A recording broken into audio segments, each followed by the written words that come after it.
Okay. Yeah, here we go again. It's a nice day out. Pretty sunny.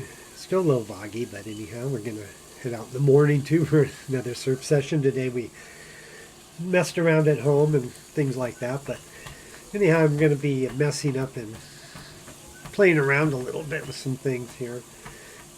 Myrna, what are you doing?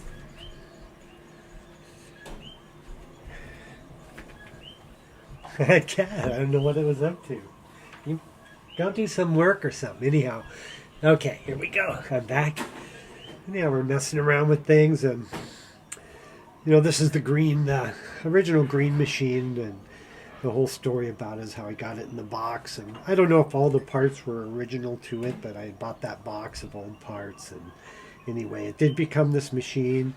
Even though the boiler may have been from a different era, I have no idea, and don't really worry. But the base is really bad, but looks good, and I was able to kind of rebuild the switch. I had to put a little rubber thing there. I think I'll remake this sometime. But anyway, it's all working good and safe, and I think I'm going to take it apart, and we'll see whether this was a cap or not. Because I'd like to put one of those rings on one of these, and I think I'd probably like to get the metal sight glass, but.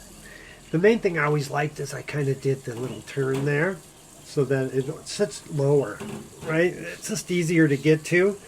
And I just did that with one of these little L brackets. And of course you have your adapter. And I did learn that some things are machined better than others, and some things won't screw into other ones. But anyway, because I had a different adapter that was really well made, and this would not screw in it, but it does this little adapter like it's nothing. And the stainless steel ones like this usually cost a little bit. You got to special order them. At least here you do. You can't find them anywhere.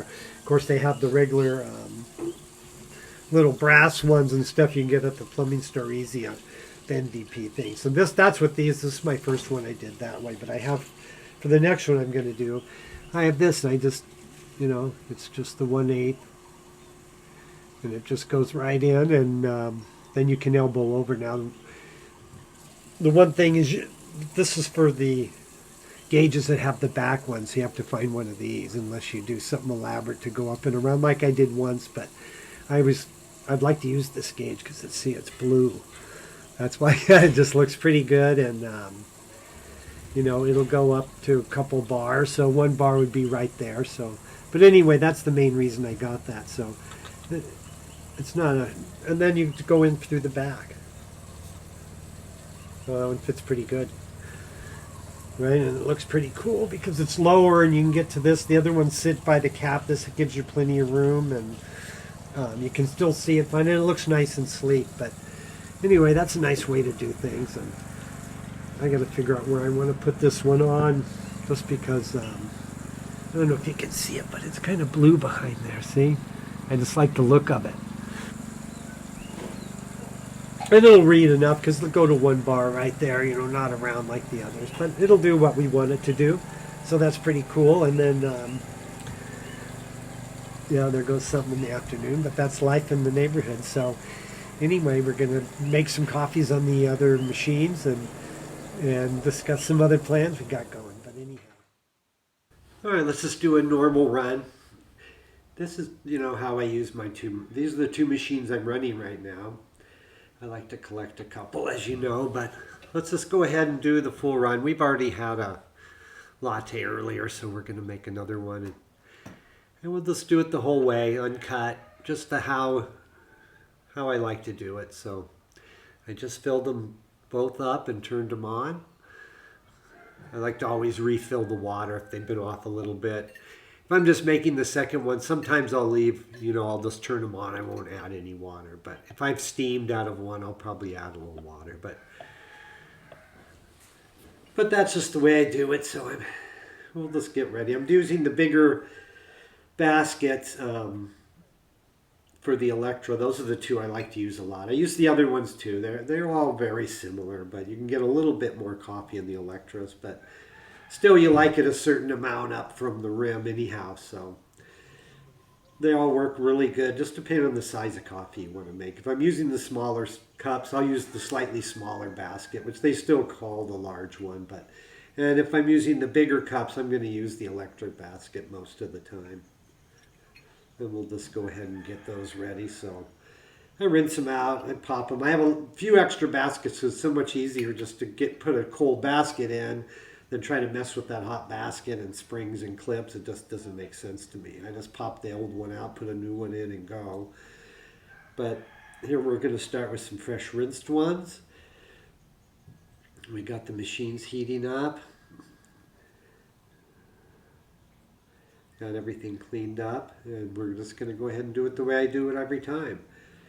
I don't go with the scales, and you can do all that. It just seems it would take a little too tedious for me, but I like the idea of doing it. And this is how I do. This is the ice steel. I love this grinder. It just works, and it's so simple. And the little funnels from B Plus, I like their thing. It's a real heavy duty one, but any heavy duty metal one will be just as good anyway.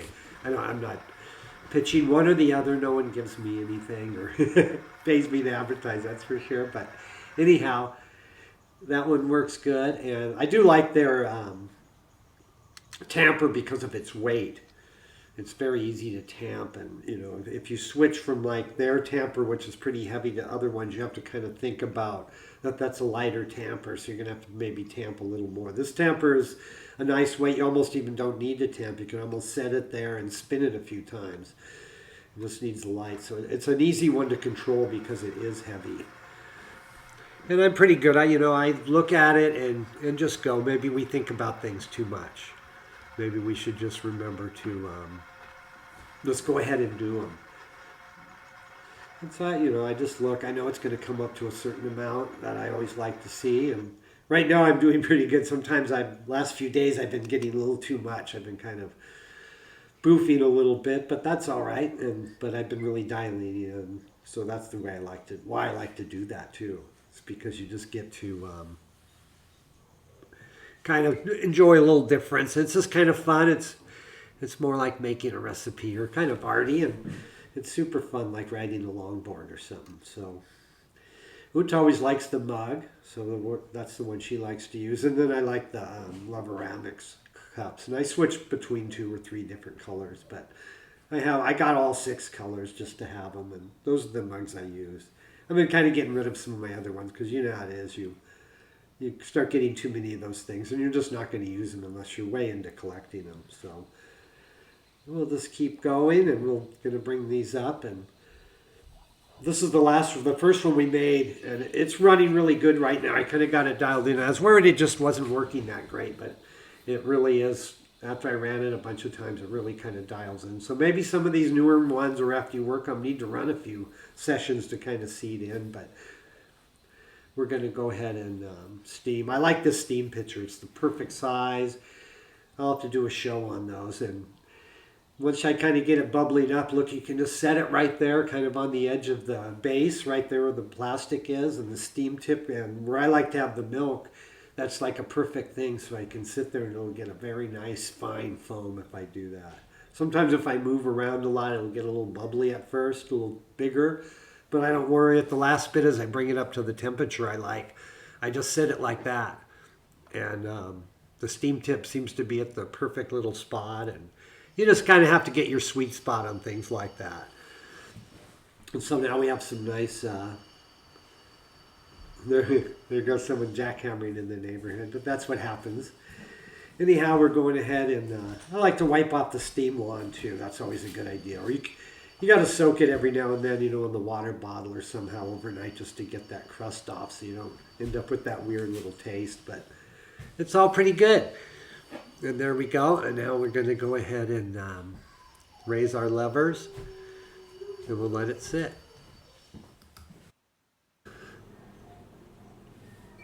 We'll just let that one go up. We'll let that nice silver machine with the pressure profiler just come up to steam. You see it there steaming up. We'll go back down to 1. Just let that settle down. Just a bit. You can bring the lever up almost any time. I let it settle just a bit. It's always around 1, and the pressure profile has been working a little better. I've gotten it kind of dialed in, so I thought it was not really working that good for a minute. It worked really good, but it was really just me, and yeah, now it's working really good in there. It's seated in. I'm glad I put it on that machine, but it works as good as any of them. It is neat to see your pressure there and things like that. But I like the other one too. It's just an older silver machine, little tarnish, but boy, that machine with the brass element, that one runs like a dream. I think I'll do a show and just record the sound of them, but that machine is smooth, and the pressure release, and I was going to kind of take it apart and redo it, but I decided against it because it just runs so good. So it'd be, I think, silly to mess it up, but yeah, it's not the number one shiny machine, but that's the kind of neat one. You know, it's the one you back of the shop somewhere, and they had their little espresso machine, but that one works really good. We're just doing a little bottomless, and you know, sometimes flows are better than others, but they always tend to go to the center, and I just increase a little push to get it to go to the center if it's not really doing it, but there we go. Doesn't move around a lot, and yeah, I do that one into the mug. Uta likes that mug a lot. It's from Germany, a Kroll or something like that, porcelain. It's not as thick as the other ones, but they're nice mugs too. I have a couple of those, and this is the Lover Ceramics or Loveramics, however you say it. And we'll go ahead and do that. I have just a little old school single spout on the pressure profile right now because it fits good, and I like the way it works, and I kind of have a little one for each machine right now. I'm just kind of doing that, and this one matches that because it's kind of old, but things are new, so and I kind of like the way it works. But there we go. We'll do the pressure profiler one. It's fun to see. You know, I usually get 6, sometimes up 8 or 9. I mean, I have got 10, but I don't think you really need to. I think anything between 6 and 8 is good, depending on, you know, all the little factors. And sometimes 6 is good, and sometimes 8 is good. So with the same coffee, so I like that. There we go. It comes out nice, and you know, when you're all the way to the bottom, the good thing is you can watch that pressure go down to 0, so you'll know if you're finished or if your lever's going to pop up a little bit. So that's kind of a neat thing there. And yeah, well, that came out nice. So that's how we do it. That's just how I do it. They work good. You don't have to really do that much special stuff. Just grind it fine, you know, tamp light, and just get your tamp down, and after a few times it'll be pretty good. See how it pops up, but if you can hold it with that one, and there we go. I always turn my machines off because I do use 2. If I was going to make another coffee, I'd turn it off right after that. You can see it doesn't take long to heat back up, especially if you have water in there, and I divvy up the good foam. I don't steal it all for myself, and this pitcher tends to make the perfect amount, and yeah, it just worked out good. So there we go. Lattes in the afternoon, and that's the simple way you just do the La Pavoni. Simple, and you know, kind of keep things wiped up and clean them every night, and it all works good. Excellent.